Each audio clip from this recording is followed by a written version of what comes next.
Thierry Colo, directeur éthique et conformité de la SBE. Avant d'aborder l'état des lieux, je voudrais d'abord expliquer ce que c'est que le vol d'énergie. Le vol d'énergie consiste en la soustraction frauduleuse d'énergie au préjudice de la SBE. C'est donc de l'énergie consommée par les clients et non facturée par la SBE. À date, on observe un accroissement hallucinant des cas de fraude sur le réseau électrique de la SBE. Nous sommes donc confrontés à des cas de vol de compteurs, de déplacement frauduleux de compteurs d'un endroit à un autre, de raccordement frauduleux sur le réseau de la SBE et de cas d'intervention sur les mécanismes des compteurs. C'est le cas, par exemple, dans la commune de Zay, où 4 individus avaient été appréhendés le samedi 28 mars 2026 par le commissariat de Zay Centre. Comme cas les plus fréquents, nous pouvons citer le piquage avant compteur qui consiste en la prise de courant directement sur le réseau de la SBE sans passer par le compteur. Le second cas, le plus fréquent, ce sont les interventions ou les manipulations des mécanismes des compteurs de sorte à réduire ou à bloquer le comptage de l'énergie consommée. Comme cause, on peut citer la part du gain facile, les difficultés économiques, le désir de réduire les factures de consommation et enfin le fait d'avoir confié la pose des compteurs à des prestataires recrutés par des entreprises avec lesquelles la SBE a contracté pour accélérer la pose des compteurs aux clients. Les impacts sont de 3 ordres. Premièrement, il y a les impacts sur la SBE.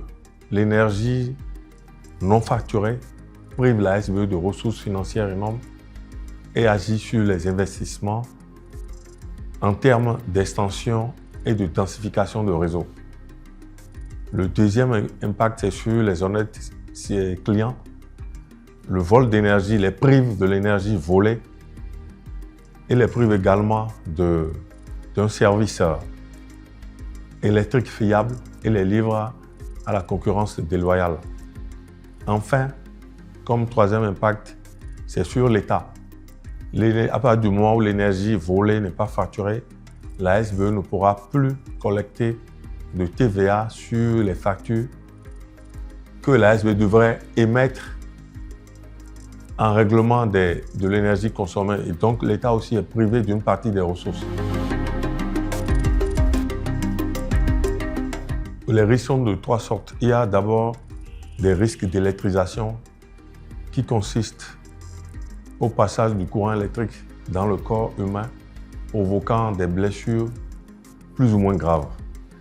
Il y a les risques d'électrocution, qui est une électrisation provoquant mort d'homme. Et enfin, des risques d'incendie. Au Bénin, le vol d'énergie électrique est sévèrement puni par la loi numéro 2020-05 du 1er avril 2020 portant code de l'électricité.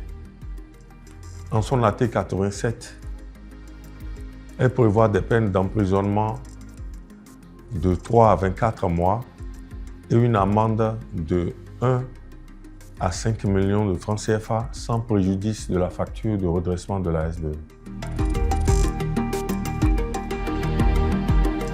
Pour lutter contre les vols d'énergie, la SBE a créé un département de lutte contre la fraude qui a compétence nationale. Elle a également mis en place un numéro vert pour recueillir les dénonciations. Et enfin, elle a renforcé les actions de sensibilisation de la clientèle. Je voudrais, par votre biais, prier la population à nous aider en dénonçant les cas de vol d'énergie. Leur identité ne sera pas divulguée.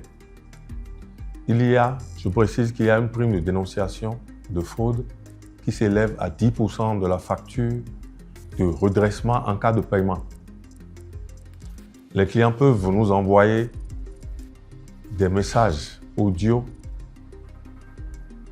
ou écrits par le numéro vert WhatsApp qui est le 01 98 89 90 12 pour dénoncer tous les cas de fraude dont ils ont connaissance.